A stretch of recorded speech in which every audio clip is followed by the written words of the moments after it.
Generally लोग push pull leg split follow करते हैं, बट मैं ये फॉलो नहीं करता हूँ क्योंकि मुझे अपने आर्म्स में ग्रो चाहिए था। मेरे आर्म्स बहुत वीक थे, तो मैंने अपना अप्रोच थोड़ा अलग रखा बाकी लोगों से। क्या अप्रोच रखा है वही मैं इस वीडियो में बात करने वाला हूँ। और अगर आपके आर्म्स भी वीक हैं या वीक पॉइंट है और आप अपने आर्म्स को ग्रो करना चाहते हो तो ये स्प्लिट फॉलो कर सकते हो, जो आपके लिए बेटर काम कर सकता है। सबसे पहली चीज़ तो मैं डे वाइज नहीं करता कि मंडे को मैं लेग करूँगा, ट्यूसडे को बैक करूँगा, उसके बाद आर्म्स करूँगा, ऐसा मैं फॉलो नहीं करता हूँ। मेरा 3 दिन का स्प्लिट है, 3 दिन का सर्कल है, तो हर 3 दिन पे वो रोटेट होता रहता है। जिस दिन मेरा वो साइकिल खत्म होता है फिर नेक्स्ट साइकिल पे वैसे ही स्टार्ट करता हूँ। हर डे मैं 2 बॉडी पार्ट पे फोकस करता हूँ और लेग के दिन मैं ज़्यादा फोकस लेग पे करता हूँ, दूसरा बॉडी पार्ट थोड़ा लाइट रखता हूँ। स्टार्ट करता हूँ फर्स्ट डे से। फर्स्ट डे मैं लेग करता हूँ क्योंकि लेग बहुत ज़्यादा मुश्किल होता है।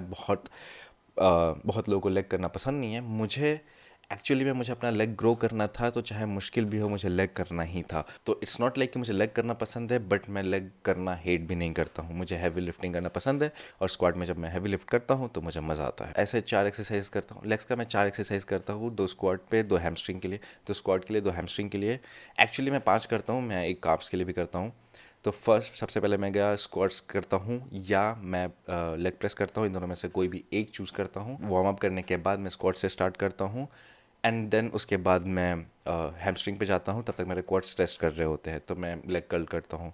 उसके बाद फिर मैं अपने क्वाड्स पे जाता हूँ, लेग एक्सटेंशन करता हूँ। लेग एक्सटेंशन के बाद मैं फिर से अपने हैमस्ट्रिंग पे फोकस करता हूँ। हैमस्ट्रिंग फोकस्ड आरडीएल करता हूँ, जो कि मेरे हैमस्ट्रिंग को ज़्यादा ट्रेन करे और मेरे ग्लूट्स को थोड़ा कम करे। मैं बहुत ज़्यादा वॉल्यूम नहीं करता हूँ, सबसे ज़्यादा स्क्वाट्स करता हूँ क्योंकि मैं कम वेट से स्टार्ट करता हूँ और 5-5 किलो बढ़ा बढ़ा के अपने मैक्सिमम वेट तक जाता हूँ। लास्ट के 3 सेट है वो मेरे वर्किंग सेट होते हैं, उससे पहले मेरे सारे वार्म अप सेट होते हैं। तो जब तक मैं अपना जो मेरा पोटेंशियल है वेट, जो मेरा मैक्सिमम पोटेंशियल है वेट का, वहाँ तक ना पहुँच जाऊँ तब तक उसको मैं वार्म अप काउंट करता हूँ।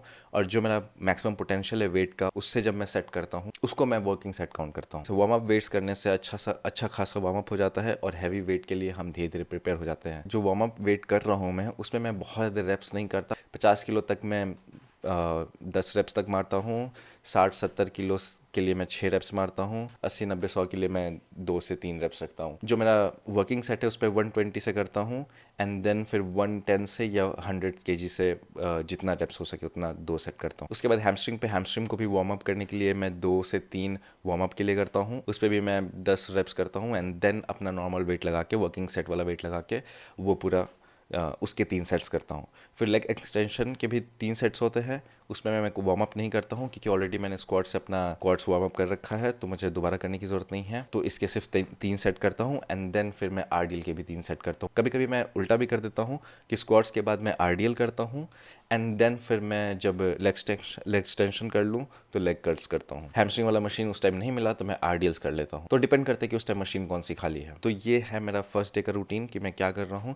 सेकंड डे जब मैं जाता हूँ तो उस दिन मैं बैक एंड चेस्ट दोनों साथ में करता हूँ। वेटेड पुलअप्स करूंगा या पुल डाउन्स करूंगा और सेम सिस्टम यूज करता हूँ कि मैं लाइट वेट से स्टार्ट करता हूँ, धीरे धीरे वेट बढ़ा बढ़ा के वर्किंग सेट पे जाता हूँ और वर्किंग सेट में 3 सेट करता हूँ। फिर मैं चेस्ट के लिए स्टार्ट करता हूँ। तो मान लो इंक्लाइन बेंच प्रेस है, मैं आजकल इंक्लाइन बेंच पे फोकस कर रहा हूँ क्योंकि मेरा अपर चेस्ट को मेरे को अच्छे से ग्रो करना है। वहाँ पे भी मैं लाइट वेट से स्टार्ट करूंगा और धीरे धीरे अपने वर्किंग सेट वाले वेट पे जाऊँ, 3 वर्किंग सेट करूंगा। उसके बाद फिर से मैं बैक पे आता हूँ क्योंकि मैंने वर्टिकल पुल कर लिया, तो अब हॉरिजॉन्टल पुल करना है। तो उसके लिए मैं डंबल से रॉ कर सकता हूँ, टी बार रॉ कर सकता हूँ या मैं केबल से रॉ कर सकता हूँ। तो ये तीनों में से कोई भी चूज़ कर लेता हूँ, जो भी खाली होता है या जो भी मेरा उस दिन मन किया वो कर लेता हूँ। और उसमें मुझे वार्म अप सेट करने की जरूरत नहीं है, उसमें सिर्फ मैं डायरेक्ट अपना जो वर्किंग सेट का वेट है वो लगाता हूँ और उससे करता हूँ। और वो करने के बाद फिर से मैं चेस्ट के लिए आता हूँ, चेस्ट प्रेस करता हूँ या मे बी मैं इंक्लाइन कर लूँ, डंबल इंक्लाइन कर लूँ। केबल से मैं फ्लाइज नहीं करता, थोड़ा पुश की तरह करता हूँ। 2 चेस्ट के हो गए, 2 बैक के हो गए एंड देन फिर से मैं वापस से बैक पे आता हूँ। बैक के लिए मैंने हॉरिजॉन्टल कर लिया, वर्टिकल कर लिया, हॉरिजॉन्टल पुल कर लिया, एक डायगोनल पुल करता हूँ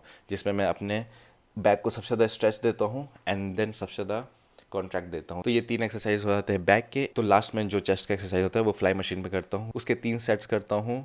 और कभी कभी अगर मैं टायर्ड हूँ बहुत ज़्यादा तो 2 ही सेट करता हूँ। ये 2 दिन कंप्लीट हो गया। थर्ड डे पे मैं आर्म्स एंड शोल्डर साथ में करता हूँ। तो सबसे पहले मैं स्टार्ट करता हूँ बाइसेप्स से।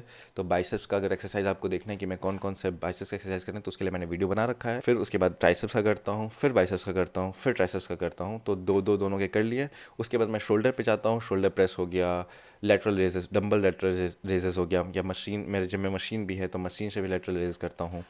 और उसके बाद फिर मैं रेयर डेल्स के लिए करता हूँ, तो मैं 3 एक्सरसाइज शोल्डर्स की करता हूँ। एंड देन उसके बाद अगर मेरे पास एनर्जी बची तो 2-2 सेट मैं बाइसेप्स एंड ट्राइसेप्स के फिर से कर लेता हूँ। मे बी बाइसेप्स के लिए मैं हैमर कर लूँ एंड ट्राइसेप्स के लिए पुश डाउन्स कर लूँ। तो ये है मेरा 3 दिन का रूटीन। जब ये 3 दिन खत्म हो जाते हैं तो मैं ब्रेक ले लेता हूँ, और अगर मेरा ब्रेक लेने का मन नहीं है, मुझे लग रहा है कि नेक्स्ट डे भी मैं वर्कआउट कर सकता हूँ, ऑलरेडी 3 दिन हो चुके हैं मेरे को लेग करे हुए, तो मेरे लेग्स ऑलमोस्ट ठीक रहते हैं 3 दिन के बाद, तो फिर से मैं लेग स्टार्ट करता हूँ। स्क्वाट से स्टार्ट ना करके लेग प्रेस से स्टार्ट करूंगा, बट बाकी सारी चीज़ें ऑलमोस्ट सेम ही रहती हैं। सेकंड डे पे लास्ट डे मैंने बैक से स्टार्ट किया था, तो अब मैं चेस्ट से स्टार्ट करूंगा। तो चेस्ट से पहले स्टार्ट करता हूँ, क्योंकि मैंने लास्ट टाइम इंक्लाइन किया था, इंक्लाइन से स्टार्ट किया, तो इस बार मैं फ्लैट बेंच से स्टार्ट करता हूँ। एंड देन वही फॉलो करता हूँ, चेस्ट बैक चेस्ट का ऑल्टरनेट करता रहता हूँ कि एक एक्सरसाइज बैक का किया, एक एक्सरसाइज चेस्ट का किया। तो ये रूटीन मैं फॉलो करता हूँ, 3-3 एक्सरसाइज दोनों बैक एंड चेस्ट के लिए। इस बार जब मैं बैक पे आता हूँ तो मैं थोड़ा बहुत फोकस अपने ट्रैप्स पे भी करता हूँ। तो ट्रैप्स के लिए हो गया जो वाइट टी बार रो हो गया केबल से, वो करता हूँ, थोड़ा ऊपर रख के डंबल से रो कर लेता हूँ, थोड़ा अपर ऊपर रख के, ताकि मेरे अपर बैक पे बेटर काम कर सके वो। तो इस तरह से मैं थोड़ा बहुत चेंजेस कर लेता हूँ। जरूरी नहीं कि जब आप चेस्ट का भी कर रहे हो तो सेम एक्सरसाइज जो आपने सेकंड डे पे किया था वही करो। अब वापस से चेस्ट कर रहे हो तो थोड़े बहुत एक्सरसाइज आप चेंज कर सकते हो। अगर आपने इंक्लाइन बेंच किया था तो फ्लैट बेंच कर लो, अगर आपने मशीन पे चेस्ट प्रेस किया था तो आप केबल पे चेस्ट प्रेस कर लो, केबल पे फ्लाइज कर लो। तो इस तरह से मैं थोड़ा बहुत चेंजेस करता रहता हूँ। देन आर्म्स में भी मैं ऑलमोस्ट सेम ही चीज़ें करता हूँ। मैंने अगर बाइसेप्स कर्ल से स्टार्ट किया था तो इस बार मैं हैमर कर्ल से स्टार्ट करता हूँ, एंड देन फिर मैं ट्राइसेप्स करता हूँ। और मैंने 6 डे लगातार वर्कआउट किया है, तो मैं 7 डे रेस्ट ले लेता हूँ। और जब रेस्ट करने के बाद नेक्स्ट डे जब मैं जाता हूँ 8th डे, तो मैं फिर से फर्स्ट डे वाला रूटीन फॉलो करता हूँ, एंड वही साइकिल चलता रहता है। तो अगर मैं कभी किसी दिन नहीं भी जाता क्योंकि किसी दिन काम रहे, तो ऐसा नहीं है। ट्यूसडे को मेरा चेस्ट एंड बैक था, बट आज वेंसडे है तो मैं आज आर्म्स डे है मेरा। कल मेरा बैक एंड चेस्ट था और कल मैं जिम नहीं आया था, तो मैं आज बैक एंड चेस्ट करूंगा और कल मैं आर्म्स करूंगा। मेरा डिसाइड नहीं है कि मैं किस दिन ब्रेक लूंगा।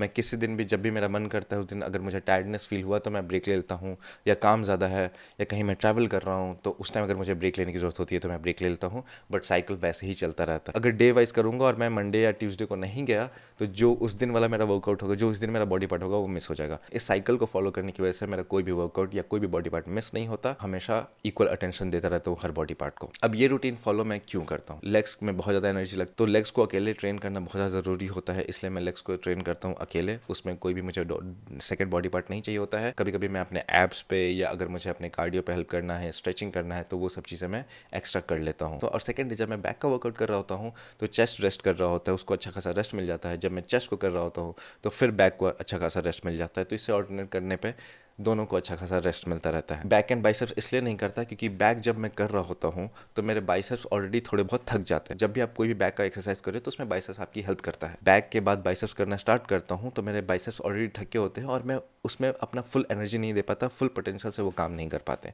उसी तरह से सेम अगर मैं चेस्ट डे के दिन ट्राइसेप्स करूंगा या शोल्डर करता हूँ, ट्राइसेप्स या शोल्डर करता हूँ, तो मेरे ऑलरेडी ट्राइसेप्स एंड शोल्डर थोड़े बहुत वर्क कर चुके होते हैं। जब मैं बेंच प्रेस कर रहा हूँ या चेस्ट का कोई भी एक्सरसाइज कर रहा हूँ, ट्राइसेप्स या शोल्डर कर रहा होता हूँ, फुल पोटेंशियल पे काम नहीं कर पाते हैं। इसलिए मैं बैक एंड चेस्ट को साथ में करता हूँ। जब मैं चेस्ट करता हूँ तो उस टाइम बैक सिर्फ स्टेबलाइज करने के लिए हेल्प करते हैं, वो पूरा हेल्प नहीं कर रहे होते उस एक्सरसाइज को परफॉर्म करने के लिए। इस वजह से जब भी मैं जो भी वर्कआउट कर रहा हूँ, जो भी बॉडी पार्ट कर रहा हूँ, वो उस टाइम अपना फुल पोटेंशियल पे काम कर पाते हैं। क्योंकि आर्म्स मुझे ग्रो करना था तो मुझे आर्म्स डे चाहिए था। मुझे ऐसा लगता है कि अगर मैं स्पेशली आर्म्स डे नहीं रखूंगा तो मेरे आर्म्स अच्छे से ग्रो नहीं होते थे। और जब से मैं ये रूटीन फॉलो कर रहा हूँ तो मैंने अपने बॉडी में अच्छा खासा ग्रोथ देखा, मैंने अपने आर्म्स में अच्छा खासा ग्रोथ देखा है, इसलिए मैं ये रूटीन फॉलो करता हूँ। This routine, this cycle works for me. May be ये आपके लिए काम ना हो, जो भी आप कर रहे हो वो आपके लिए काम कर रहा हो, बट ये मेरे लिए अच्छा खासा काम करता है। इसके अलावा अगर कुछ और रूटीन फॉलो कर रहे हो काफ़ी टाइम से और आपका ग्रोथ रुक चुका है या प्लेटो हिट कर चुके हो, तो एक बार ये रूटीन फॉलो करके देखो, हो सकता है कि आप में डिफरेंस नजर आए, हो सकता है आप बेटर ग्रोथ कर पाओ। और अगर नहीं कर पाओगे आप अपने पुराने रूटीन पे वापस चले जाना।